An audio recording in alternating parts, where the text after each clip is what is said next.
बिस्मिल्लाहिर्रहमानिर्रहीम। अस्सलाम वालेकुम नाज़रीन। इमरान खान साहब कहते हैं कि नफरतें जो हैं जनरल आसिम मुनीर फैला रहे हैं, मैं नहीं फैला रहा। इस चीज़ आज डेला जेल के अंदर उन्होंने बड़ी अहम गुफ्तगू की, वो आपके सामने रखते हैं। और एक इजरायली अखबार के अंदर एक आर्टिकल छपा है, और जिस आर्टिकल के अंदर एक खातून है जिन्होंने ब्लॉग एक लिखा है, और उसके ऊपर मुस्लिम नून ने जो तमाशा और इस्टेब्लिशमेंट ने जो तमाशा क्रिएट किया है, यानी इंतहाई एक डफर आदमी इस तरह का तमाशा और इस तरह का तबसरा उसके ऊपर कर सकता है, यानी इंतहाई डफर। वो भी आपके सामने रखते हैं कि उसने कॉलम में क्या लिखा है और ये उसके ऊपर तमाशा किस तरह का कर रहे हैं। और इमरान खान ने फिर ठीक कहा था, हिना परवेज भट्ट साहब अभी मैदान में आई हैं, फिर इमरान खान ने इनके बारे में ठीक कहा था कि पढ़े लिखे नहीं हैं, दूसरे कोशिश भी नहीं करते। और उसके अलावा जो है कुछ और खबरें भी हैं, वो भी आपके सामने रखती हैं। लेकिन आज सबसे पहले अमेरिका से मैं आपको एक खबर देता हूं, और ये खबर देने का मकसद ये है कि आपको अंदाज़ा होगा कि एक जमहूरी माशरा और एक महज़ब माशरा उसमें, और एक हमारे यहाँ जो डंडे के जोर पर चलने वाला माशरा, उसमें क्या फ़र्क होता है ना जी। अमेरिका की एक अदालत ने आज एक फैसला दिया है कि सदर डोनाल्ड ट्रंप के खिलाफ किसी भी क्रिमिनल कार्रवाई को उसने रोक दिया है, और उन्होंने कहा कि ये जो क्रिमिनल कार्रवाई है ये इलेक्शन के बाद होगी। इलेक्शन तक सदर डोनाल्ड ट्रंप के खिलाफ किसी किस्म की कोई कार्रवाई नहीं हो सकती। और अदालत ने इसकी वजह ये बयान की है कि एक तो इलेक्शन के ऊपर असरअंदाज हो सकता है, और फिर अवामी जो राय है वो मुतासिर हो सकती है, लिहाजा ये कार्रवाई जो है इलेक्शन के बाद होगी। एक तरफ हमने देखा ये होता है एक जमहूरी महज़ब माशरा कि इलेक्शन पर असरअंदाज नहीं होना, अभी उनके खिलाफ कोई कार्रवाई नहीं होगी, इलेक्शन के बाद होगी। और दूसरी तरफ क्या हुआ कि काजी फैजी साहब 14 जनवरी को सारी रात बैठे रहे और 10 बंदों की गवाही लेकर एक पार्टी से जो है वो निशान छीन लिया इलेक्शन से पहले। हालांकि उन्हें चाहिए था कि उसको टाइम दे देते कि आप इलेक्शन होने दें और उसके बाद आप कर, लेकिन नहीं, उनको हुक्म था कि आपने छीनना है और हमने छीन लिया गया। यानी वो जो जस्टिस अतरमिल्ला जस्टिस मंसूर अली शाह साहब कहते हैं कि विल ऑफ द पीपल अहम होता है, तो काजी फैज साहब ने उसका खून किया। फिर यही नहीं, इलेक्शन से 7 दिन पहले एक बड़ी पार्टी के सरबराह को 3 बोगस केस के अंदर सजा दिलवाई गई। ये पाकिस्तान का गैर मौजूद। और इसके साथ आप सिर्फ इमरान खान की बात ना करें, 2018 में भी ऐसे हुआ, जिस तरह नवाज शरीफ साहब को इलेक्शन से पहले सजा दिलवाई गई हमारे इस्टेब्लिशमेंट की तरफ से, वो आप देखें और अमेरिका में देखें। इस तरह बहुत से मुस्लिम नून के रहनुमा थे, हनीफ अब्बासी साहब थे, उनको सजा दिलवाई गई रात को आधी रात तक केस दिलवाकर। ये इंतहाई गैर, जो आप कह सकते हैं कि इस्टेब्लिशमेंट अपने डंडे के जोर पर जिस तरह पाकिस्तान को चला रही है, और उधर देखें कि विल ऑफ द पीपल क्या होती है। ये खबर बड़ी इंपॉर्टेंट थी, आपके सामने रखनी थी। लेकिन उसके बाद अब आते हैं कि इमरान खान साहब ने जो अडियाला जेल के अंदर गुफ्तगू की है, एक तो 190 मिलियन पाउंड और तोशा खाना केस के अंदर इमरान खान साहब के वकीला ने इमरान खान साहब की बरीयत की दरखास्त दे दी है।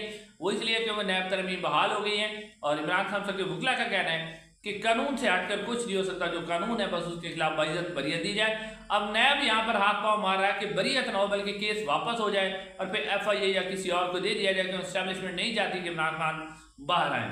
लेकिन अब इमरान खान साहब ने इसके ऊपर जो बात की है, उन्होंने एक तो बड़ा अहम इंकशाफ किया। उन्होंने कहा कि चेयरमैन नैब जो थे जस्टिस जवेद इकबाल साहब, वो कहते हैं कि उन्होंने मुझे बताया कि नवाज शरीफ और जरदारी के खिलाफ जो अरबों रुपए के करप्शन के केसेस से जनरल बाजवा उन्हें आगे नहीं बढ़ने देते थे। जी हाँ नाज़रीन, जनरल बाजवा उन केसेस को आगे नहीं बढ़ने दे रहे थे। वो चाहते थे कि नवाज शरीफ के खिलाफ भी कोई कार्रवाई न हो, असद जरदारी के खिलाफ भी कार्रवाई न हो, तो फिर NRO भी नवाज शरीफ और जरदारी को जनरल बाजवा देते, यानी बाजवा शुरू से ही गद्दार था।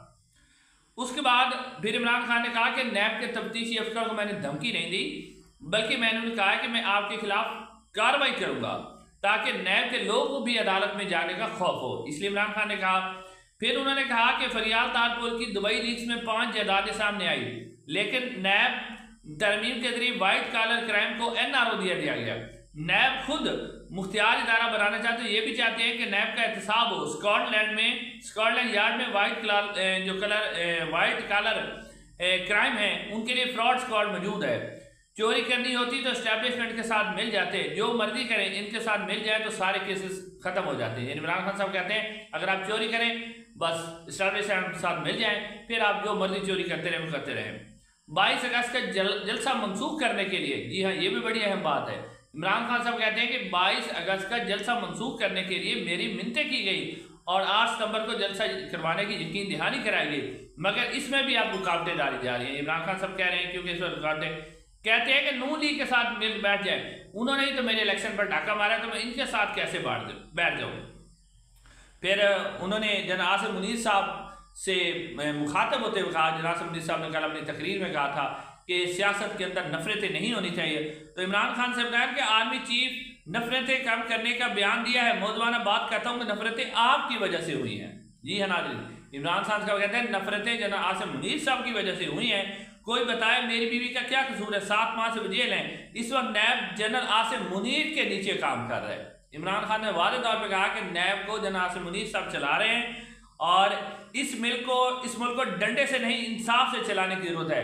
हम भेड़ बकरियां नहीं है, इंसान है, हमें इंसाफ और अमन चाहिए। कहते हैं कि फिर वो कहते हैं कि चोरी करनी हो तो एस्टेब्लिशमेंट के साथ मिल जाए। और फिर वो कहते हैं नवाज शरीफ के साथ लंदन एग्रीमेंट के बाद पीटीआई पर जुल्म किया गया, ये इमरान खान साहब ने कहा। यानी इमरान खान साहब ने वाज़ेह तौर पर आज भी वही बातें की एस्टेब्लिशमेंट जो इमरान खान साहब इस वक्त। फिर इमरान खान साहब ने यह भी कहा कि अडियाला जेल के अंदर 50,000 से 1 लाख तक का जुर्माना अदा नहीं कर सकते। इस तरह के सैकड़ों कैदी मौजूद हैं जो इतना जुर्माना अदा नहीं कर सकते और वो जेल से बाहर है।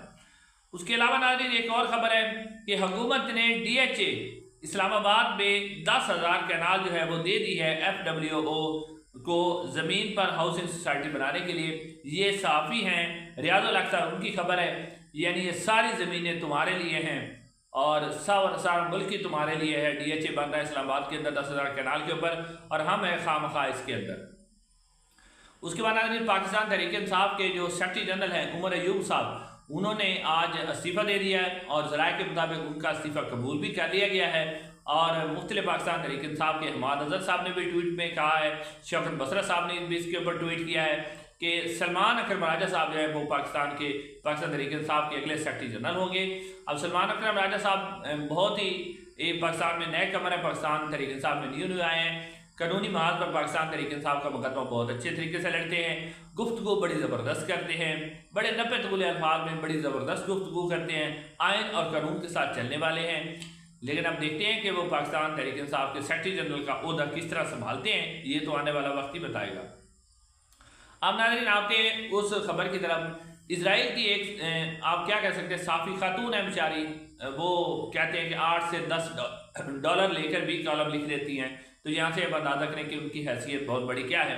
अब उन्होंने कॉलम लिखा है, उसके अंदर उन्होंने जो अहम बात की है वो ये है कि अगर इमरान खान को रिहा किया जाए और इसराइल को कोशिश करनी चाहिए कि उसे इमरान खान को रिहा करवाए, क्योंकि इमरान खान जो है वो इसराइल को तस्लीम कराने में और पाकिस्तान और इसराइल के तल्लुकात बेहतर बनाने में अहम किरदार अदा कर सकते हैं।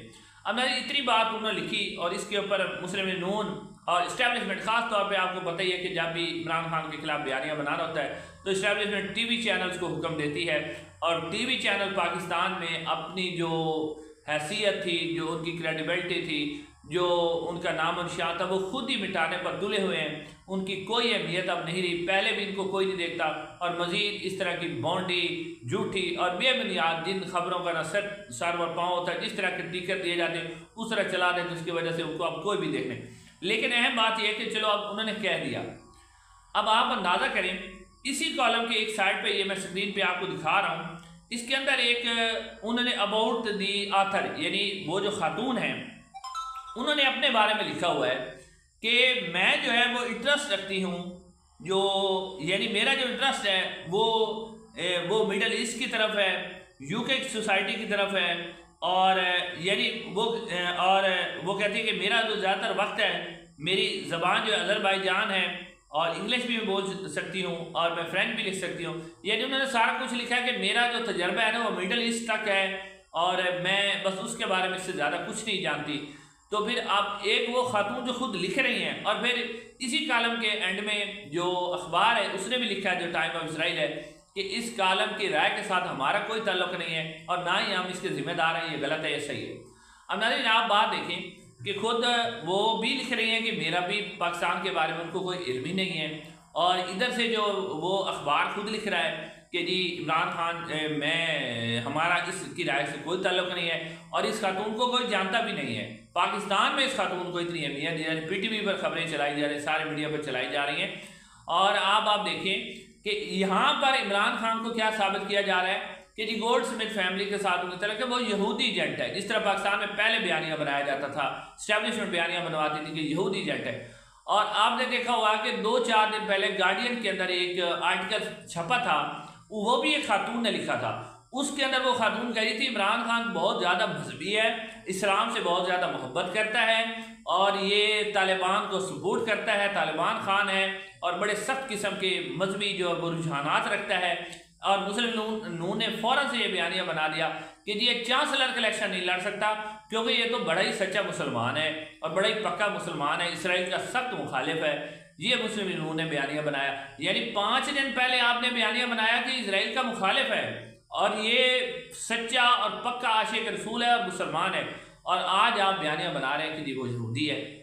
यानी अजीब इनकी सोच है। हिना परवेज भट्ट साहबा ने भी ट्वीट कर दिया, बड़े बड़े मुस्लिम नून के लोगों ने ट्वीट कर दिया कि आप इसलिए आप एक डफर लोग हैं, आपकी बात पर कोई यकीन नहीं करता, क्योंकि आप लोगों ने सिर्फ एक बयानिया बनाना था इमरान खान के खिलाफ। यानी कि उस खातून को घर में कोई नहीं जानता होगा, जितनी भी बड़ी साफी हैं, लेकिन मुस्लिम नून वाले हमारे भाई स्टैब्लिशमेंट ने टिकट चलवा दिए।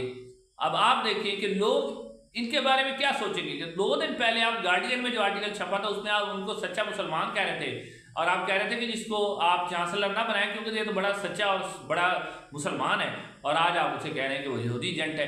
हामिद मीर साहब ने ऑन द रिकॉर्ड एक प्रोग्राम के अंदर कहा था कि जनरल बाजवा ने इमरान खान पर प्रेशर डाला था कि आप इसराइल को तस्लीम करें। इमरान खान ने साफ इनकार कर दिया था और उन्होंने कहा था कि मेरा इसराइल के बारे में वही मौक़िफ़ है जो कह दिया था मोहम्मद अली जिन्ना का इसराइल के बारे में था। तो अब हामिद मीर साहब गवाही दे चुके हैं कि जनरल बाजवा इमरान खान के खिलाफ इख्तलाफात भी इसी बात पर हुए थे कि जनाब इसराइल को जनरल बाजवा चाहते थे कि इमरान खान तस्लीम करे, लेकिन इमरान खान ने इनकार कर दिया था।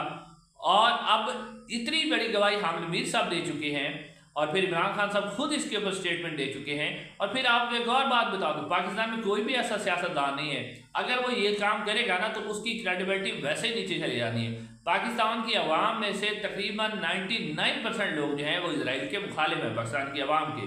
तो किस तरह हो सकता है कि एक लीडर अपनी सियासत को बिल्कुल ही दरगोर कर दे और वो इसराइल को तस्लीम कर दे, और आपने एक खातून जिसको घर में शायद वो रोटी ना देता हो उसको दे के आपने जनाब एक बयानिया बना दिया। यानी अब आप सोचें कि इस वक्त हमारे मुस्लिम नून वाले भाई और जो हमारी इस्टेब्लिशमेंट है उनके साथ क्या बीत रही होगी कि ये कौन लोग हैं। और फिर वो किसी ने कहा था ना वो ड्रामे का डायलॉग, कौन लोग हैं और कहाँ से आते हैं लोग। इस अगली वीडियो में मुलाकात होगी।